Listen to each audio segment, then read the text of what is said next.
जय हिंद दोस्तों। चलिए आज हम लोग ट्यूशन भाग 2 का पहला अध्याय को समझते हैं। पहला अध्याय जिसका नाम है ट्यूशन, जिसका नाम है मंगलम। जिसका नाम क्या है? मंगलम। ट्यूशन भाग 2 का पहला अध्याय का नाम क्या है? मंगलम। मंगलम का अर्थ होता है कल्याण। मंगलम का अर्थ क्या होता है? कल्याण। अब मंगलम जो है कि कहां से लिया गया है? तो उपनिषद से लिया गया है। मंगलम पाठ कहां से लिया गया है? तो उपनिषद से लिया गया है। और मंगलम पाठ के रचयिता कौन है? तो महर्षि वेदव्यास हैं। मंगलम पाठ के लेखक कौन है? तो महर्षि वेदव्यास हैं। अब यह पूछा जाता है कि उपनिषद की कुल संख्या कितनी है? तो मेरे प्यारे दोस्तों, उपनिषद की कुल संख्या 108 है। उपनिषद की कुल संख्या कितनी है? 108 है। और पूछा जाता है कि मंगलम पाठ में कुल कितने मंत्र हैं? तो मंगलम पाठ में कुल 5 मंत्र हैं।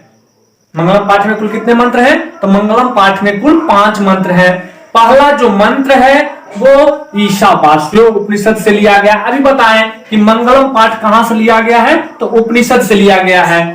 तब पहला जो मंत्र है वो कहां से लिया गया है? ईशावास्योपनिषद से लिया गया है। दूसरा जो आपका मंत्र है वो काठोपनिषद से लिया गया है। तीसरा जो मंत्र है वो मुंडकोपनिषद से लिया गया है। और चौथा भी श्लोक जो लिया गया है वो मुंडकोपनिषद से लिया गया है। और पांचवा जो आपका श्लोक है वो श्वेताश्वतर उपनिषद से लिया गया है। मेरे प्यारे दोस्तों, एक बार फिर से रिपीट कर लेते हैं कि मंगलम जो है कहां से लिया गया है? तो उपनिषद से लिया गया है। उपनिषदों की संख्या कितनी होती है? 108। मंगलम पाठ के लेखक कौन है? तो महर्षि वेदव्यास हैं।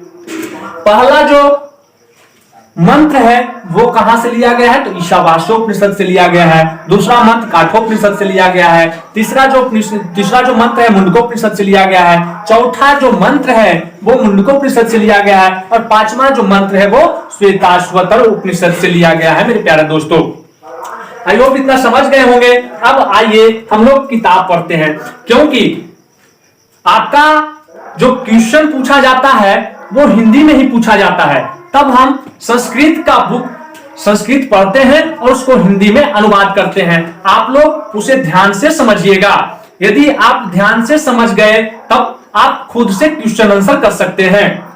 तो आइए मेरे प्यारे दोस्तों, आज आप लोग को जो है संस्कृत से हम हिंदी में अनुवाद करके आप लोग को समझाता हूं।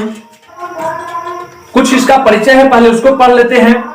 उपनिषदः वैदिक वाङ्मयस्य अंतिमे भागे दर्शन शास्त्रस्य सिद्धांतान प्रकटयन्ति। कहा गया है इसका हिंदी में अर्थ, उपनिषद वैदिक साहित्य के अंतिम भाग में दर्शन शास्त्र के सिद्धांतों को प्रकट करते हैं।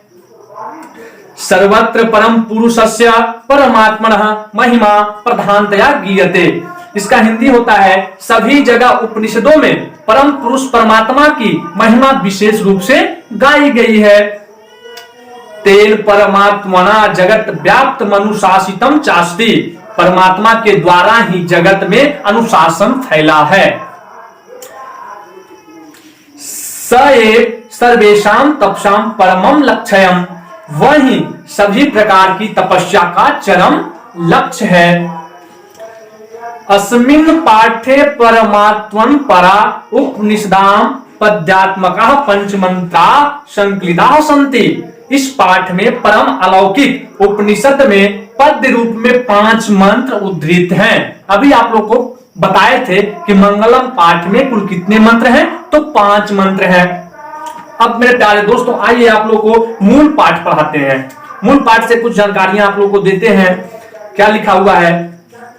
तो पहला जो श्लोक है वो ईशावास्योपनिषद से लिया गया है, वो आप लोग को समझाते हैं। हिरण्यमेन पात्रेण सत्यस्य पीहितम मुखम। कहा गया है, हे मुखा, सत्य रूपी पात्र का मुख सोने के आवरण से ढका हुआ है। सत्य रूपी मुख, सत्य रूपी पात्र सोने के समान आवरण से ढका हुआ है। तत्वम पृक्पावृणु सत्य धर्माय दृष्टये। तब सत्य के लिए उस पात्र का मुख खोल दें। तब सत्य के लिए उस पात्र का मुख खोल दें। अब जो है दूसरा श्लोक जो है काठोपनिषद से लिया गया है। दूसरा श्लोक कहां से लिया गया है? काठोपनिषद से लिया गया है। इस श्लोक में आत्मा के बारे में बताया गया है। आत्मा और परमात्मा के बारे में इस श्लोक में बताया गया है। पढ़ते हैं, उसको ध्यान से सुनिएगा, समझिएगा। आनुर्नियान महतो महियान, इसको कहने का मतलब है कि आत्मा छोटी से छोटी और बड़ी से बड़ी है। आत्मा जो है वो छोटी से छोटी है और बड़ी से बड़ी है। आत्मस्य जंतो निहतो गुहायाम, कहा गया है आत्मा जो है प्राणी के हृदय रूपी गुफा के अंदर अवस्थित है। फिर पूरा पढ़ते हैं, आनुर्नियान महतो महियान आत्मस्य जंतो निहतो गुहायाम, कहा गया है कि आत्मा छोटी से छोटी और बड़ी से बड़ी है। यह प्राणी के हृदय रूपी गुफा के अंदर रहती है। तम क्रतु पश्यन्ति बीतशोको, अतएव अपनी ज्ञान अपनी इंद्रियों के प्रभाव से मुक्त होकर आत्मा को श्रेष्ठ देखते हैं। धातु प्रसादान मनः, आत्मा को श्रेष्ठ देखते हैं और शोक रहित होते हैं। आत्मा को वही पुरुष देख सकता है जो शोक रहित होता है। शोक रहित का अर्थ होता है कि जिसे संसार का मोह माया, संसार से उसका कोई मतलब नहीं, मोह माया दुख सुख का उसको कोई मतलब नहीं होता है, उसी को शोक रहित कहा जाता है। वही एक मनुष्य है जो कि आत्मा को देख सकता है। अब जो है कि आगे का श्लोक हम पढ़ते हैं, तीसरा श्लोक, जिसमें जो है सत्य और असत्य के बारे में बताया गया है। सत्य और असत्य के बारे में बताया गया है तीसरा श्लोक में, वो मुंडकोपनिषद से लिया गया है। आइए पढ़ाते हैं, सत्यमेव जयते नानृतम, सत्य की जीत होती है, असत्य कदापि नहीं जीतता। सत्य की जीत होती है, असत्य कदापि नहीं जीतता। सत्येन पंथा बीततो देवयानम, कहा गया है कि सत्य के द्वारा ही स्वर्ग के मार्ग का विस्तार होता है। सत्य के द्वारा ही स्वर्ग के मार्ग का विस्तार होता है। एना क्रमंति तैरसो हप्त कामा यत्र तत्सतस्य परम निधानम, कहा गया है अतएव स्वर्ग की इच्छा रखने वाले, स्वर्ग की इच्छा करने वाले ऋषिगण सत्य को ही प्राप्त करना चाहते हैं, सत्य पर ही आश्रित हैं। चलिए अगला श्लोक जो है, चौथा श्लोक आप लोग को समझाते हैं। चौथा श्लोक जो है मुंडको उपनिषद से लिया गया है। चौथा श्लोक मेरे प्यारे दोस्तों मुंडको उपनिषद से लिया गया है। पढ़ते हैं, ध्यान से सुनिएगा। यथा नद्यः संयन्दमानः समुद्रे, कहा गया है कि जिस प्रकार नदियां अपने नाम और रूप को त्याग कर, जिस तरह नदियां अपने नाम और रूप को त्याग कर अस्तम गच्छन्ति नाम रूपे विहाय समुद्र में मिल जाती है। यथा नद्यः संयन्दमानः समुद्रे अस्तम गच्छन्ति नाम रूपे विहाय, जिस प्रकार नदियां अपने नाम और रूप को त्याग कर समुद्र में मिल जाती है। तथा विद्वान नाम रूपात् विमुक्तः परात् परम पुरुष मुपैति दिव्यम, उसी प्रकार ज्ञानी पुरुष अपने नाम और रूप से मुक्त होकर परमात्मा का वरण करते हैं। अब जो है कि आपका पांचवा जो श्लोक है उसको समझाते हैं। वेदाहमेतम पुरुषम महांतम, ये जो आपका पांचवा श्लोक है वो श्वेताश्वतर उपनिषद से लिया गया है।